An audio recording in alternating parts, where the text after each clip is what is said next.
More crime, more violent crime. New figures show a worrisome trend here in Germany.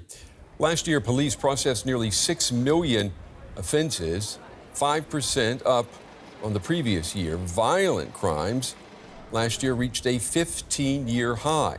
Nearly half of all criminal suspects do not hold a German passport, and that has reopened calls for immigration controls. The German government is promising to speed up deportations of foreign offenders. Last year, the police registered 14.5% more non-German suspects for violent offences than in the previous year.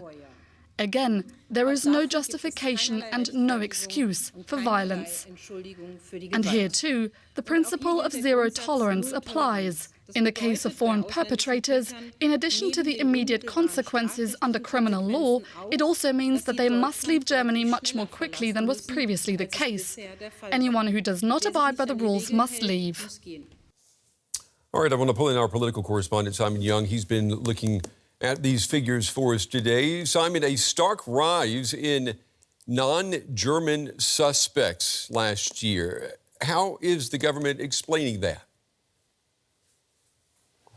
Well, Brent, you have to look at the overall context. All crime has gone up, all types of crime, but the continuing high level of inward migration to Germany means that the proportion of people in the population without German citizenship has increased, and so among them, the numbers committing crimes has also gone up. Add to that the fact that people from disadvantaged groups are often more likely to commit crimes, and migrants are more likely to be living in difficult economic circumstances, also often in difficult living conditions if they're in asylum hostels or reception centres where there may also be crime.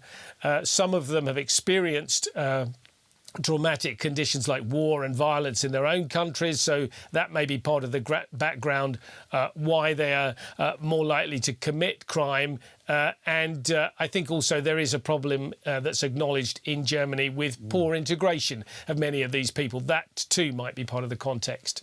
And the government is promising to get tougher on those who commit crimes, and that includes increasing the number of deportations if need be.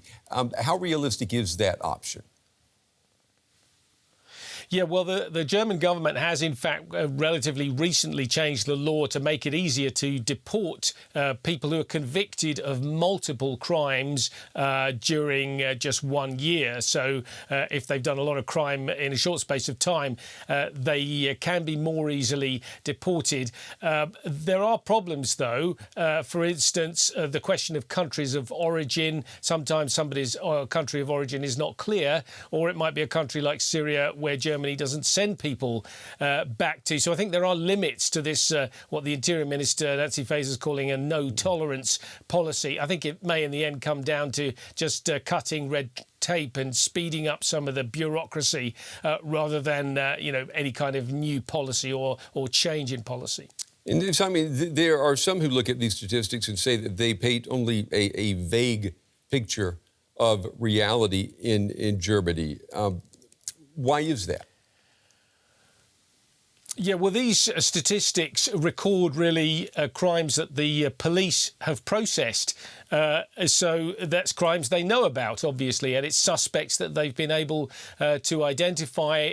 There are many areas of crime where you would be able to say that there, in fact, the real rate of crime is a lot higher. For instance, types of sexual crime often go unreported, and they're much harder to investigate, for instance, than sort of ordinary thefts or other simpler crimes. So there's a degree, I think, of distortion in these numbers. Having said that, the government does use them to sort of track trends in crime, and they point out that, as the population grows, there just are more absolute crimes, more crimes committed in absolute numbers. And they also say that Germany is still, in international comparison, a safe place. Our political correspondent, Simon Young, with the latest tonight here in Berlin. Simon, thank you.